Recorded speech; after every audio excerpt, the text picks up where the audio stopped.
I, 33 male, met my wife, 33 female, when we were working in the same office 8 years ago. I was new in town. I just moved to a brand new city for my job, and she was a receptionist at the time. She gave me a tour of the facilities, and we hit it off. It took a few weeks for me to work up the courage to ask her out, but she said yes, and we had been together ever since. We got married a few years later, and everything felt like a dream.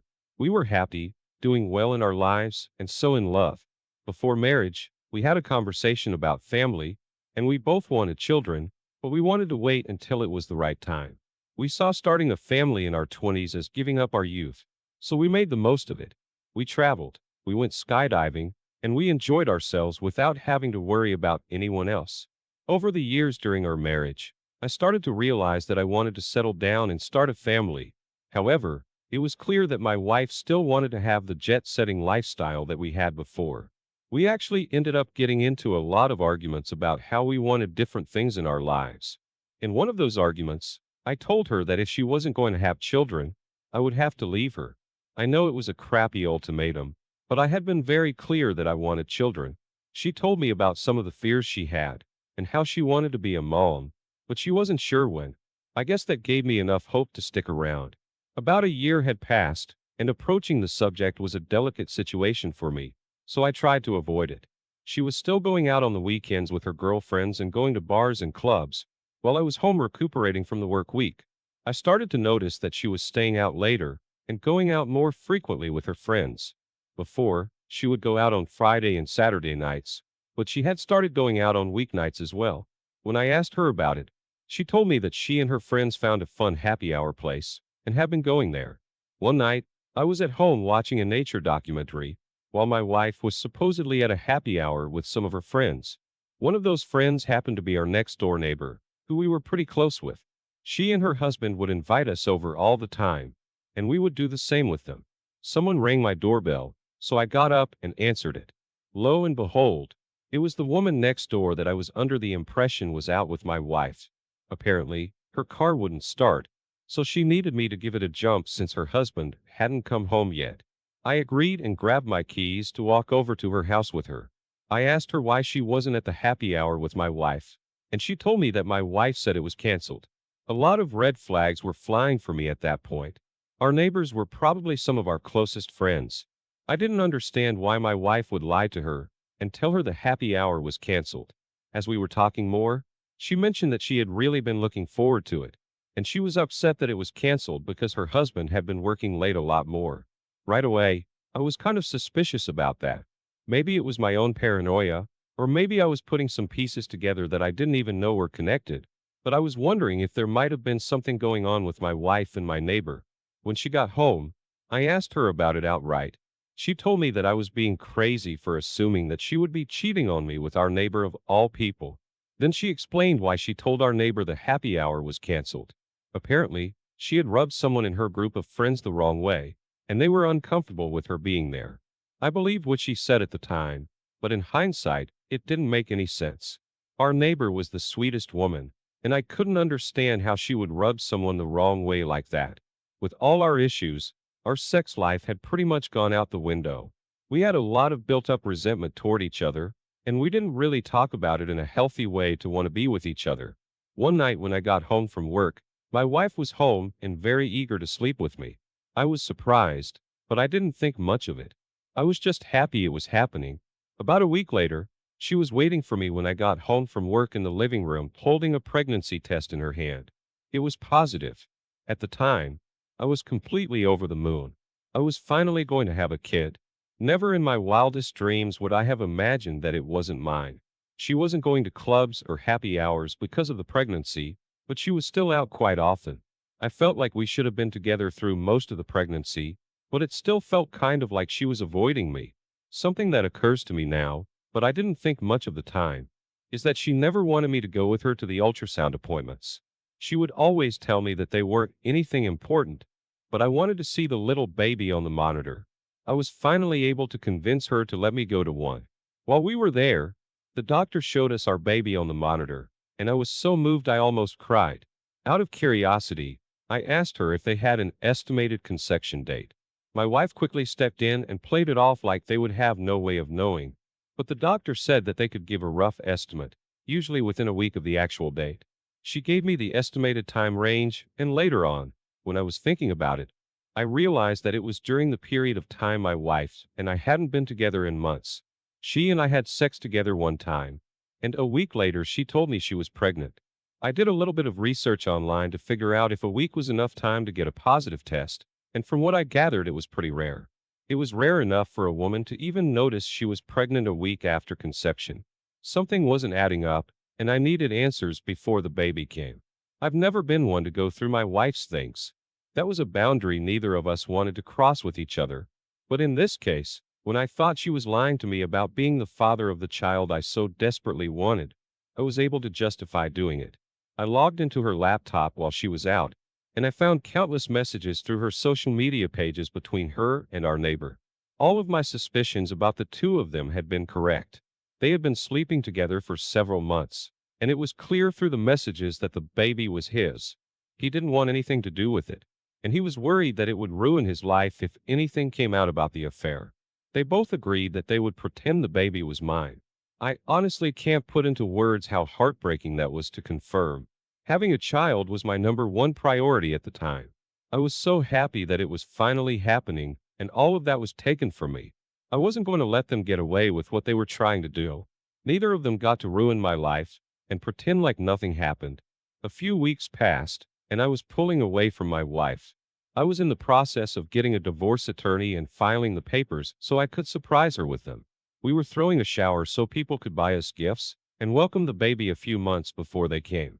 All of our friends and family came over to our house for the event. It was the perfect time to call them both out for the affair. Before the presents were open and the cake was cut, I stood up next to my wife and told the room that I wanted to say something.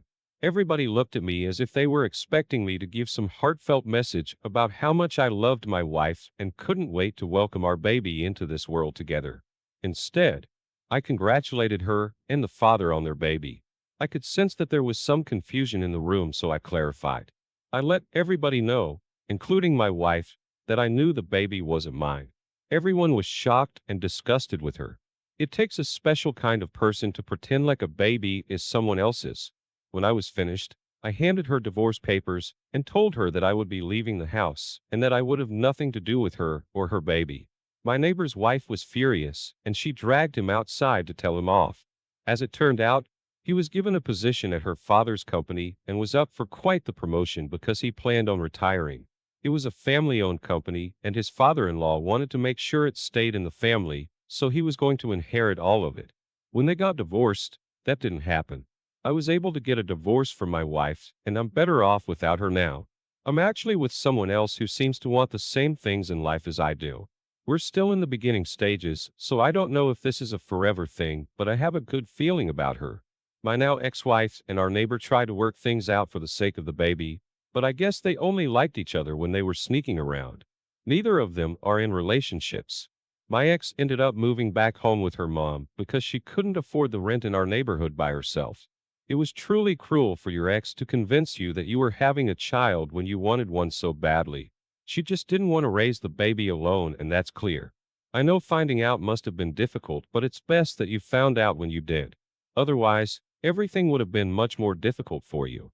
I'm happy to hear that you found another person who wants the same things as you. It seems like your ex lied about a lot of stuff before you were married and switched it up after the fact. I hope what you have with this new woman works out and you can have the happy family you've always wanted. Now let's get into our second story for today. I, 25 male, recently found out that my girlfriend, 25 female, has been cheating on me with a college professor. I'm honestly still shocked and hurt by the news. She completely broke my trust, and I don't know how I'm supposed to move on. She and I were high school sweethearts. I've known her my entire life. We even used to have play dates together as children. When we got into high school, we started dating in our sophomore year, and we have been together ever since. Everybody thought that we were going to be together forever. We were even voted as the best couple every year during high school. She got into an Ivy League college in her state, but my grades have never been close to what hers were. While she was in college, I took a job at a realtor firm planning on getting my license when I knew the industry a little bit better. We would always visit each other on the weekends because we weren't too far away, but I had some concerns while she was in college. I never thought that she was cheating on me then, but I felt insecure about the possibility of it. Honestly, both of us came from nothing, and I was worried she would realize she could do better with her life and leave me. I thought that when she got into this fancy Ivy League school, some rich lacrosse player was going to sweep her off her feet and she would forget all about me. She would reassure me whenever she could tell that I was feeling bad, so I stopped worrying. When she graduated with her undergraduate degree, the school offered her a faculty position that allowed her to pursue her graduate degree at no cost. It was too good of an opportunity to pass up, even though it meant that we would be apart longer. Her job was to assist one of the professors in her department with his research. He was a prominent researcher in their field, and he had a team of students working under him and doing all of the actual work that he was taking credit for. Because of her new job, we couldn't even see each other on the weekends. Every now and then I would come up and surprise her, but she was always so stressed and so tired from her work that we never had any fun. However, when I did get the chance to talk to her, all she would talk about was her professor. She idolized him like he was the lead singer of some rock band. At first, I thought it was just professional admiration, but when I saw a picture of both of them in one of the school's newsletters, I started to raise my eyebrows. It was a harmless article highlighting the research that the chemistry department had been doing. Inside the article, there were different pictures of the students doing the research, as well as some candid shots of everybody while they were working. I happened to notice that in one of the pictures his hand was resting on my girlfriend's lower back. For some people, that's a harmless gesture, but seeing her much older male professor doing that to her brought up a lot of red flags for me. Shortly after seeing the image, I gave her a call and I just asked her about it straight up. She laughed at me and told me that I had nothing to worry about, and that I was just in my own head and feeling insecure like I always was. She and I rarely fought, but the way she phrased her statements made me pretty angry, and we got into a huge argument about it. After 2 days of not talking, I caved in and called her and apologized, and it seemed like everything was going to be good from there. Our anniversary was coming up, and we had originally planned for her to take the entire weekend off so we could spend it together. I was halfway to her apartment when she called me and told me she wasn't able to step away from the lab. I pulled over on the side of the road and talked to her about it, telling her how disappointed I was that she wasn't putting her foot down about it since this meant so much to us. She promised me that she would make it up to me the following weekend and told me just to turn around and go home. I was closer to her apartment than I was to my house, so I just carried on moving forward. I figured that if she was stressed out and tired, I could at least order some takeout for her and spend a few hours with her before leaving. When I got to her apartment, I unlocked the door with the spare key that I had, and right away I realized that she was home. She had told me on the phone that she would be at the lab for most of the night, so that was a surprise. I could smell food and I could hear giggling coming from her bedroom. I walked further in and saw that there had been a meal recently cooked. 2 plates were on the table, and a half-empty bottle of wine accompanied them. My heart completely sank into my stomach. Just as I had suspected, there was definitely something going on. I didn't know who it was, but she clearly had somebody here for a romantic night, and they were in bed with her. I cautiously approached her door and opened it to find her in bed with her professor on top of her. They didn't notice me right away, but when I spoke up and asked what was going on, he jumped off of her, and she quickly ran up to me and tried to calm me down. It was almost comical how hard the professor was trying to hide his face from me. Clearly, he didn't want me to tell anyone about what I saw. I stormed out of her apartment, dropping my spare key on the ground before I left. I never wanted to go back there again. It was a lot for me to process for the first few days after it happened. I was practically dead to the world. I had planned on marrying my girlfriend, and before I even had a chance to propose, she threw 8 years of a relationship away. We could have had a love story to tell our grandchildren about, but she ruined it. After I got myself together, I realized that I needed to move on by getting a little revenge of my own. Obviously, the professor did not want me to see who he was because he was afraid of losing his job. I knew that once the headlines were out about a notable professor taking advantage of his college students, that he would never find another job in the industry again. I called the HR department of the university and told them about what I saw. They told me they would be launching an investigation. I knew it would be my word against his, and I, unfortunately, didn't get any evidence. A week passed and nothing happened. I assumed they were sweeping it under the rug. So, I called a local newspaper, and they were very interested in the scandal. It didn't take long for me to finally see the news that he had been fired. I hadn't spoken to my ex since the night I found her in bed with her professor, but her parents were furious with me about outing the relationship. Apparently, since the professor she was hired to work for no longer worked at the university, she didn't have a job. That meant that they would either have to shell out tens of thousands of dollars for her graduate degree, or she would no longer be enrolled. She ended up having to drop out because they couldn't afford to take out any more loans for her. She is out of my life completely, but I still don't know what I'm supposed to do moving forward. She was the first and only woman I've been with, and I am a little afraid to get back out there. OP, my condolences for what you went through. You trusted your gut and knew that something was wrong, and you were right. She took advantage of the conversations you had expressing your concerns and eased your mind to avoid any more doubt from you. You did the right thing by contacting the newspaper about the story. It sounds like the university saw the professor as a big draw, and they weren't going to do anything about him. He definitely won't have any luck finding a new job. It's good that you have cut all ties with your ex, but I hope you won't let this experience stop you from finding happiness with the right person. Thank you all for taking the time to listen to today's stories. If you enjoyed listening, please feel free to like and subscribe if you haven't already. Also, comment below with your thoughts on what happened. If there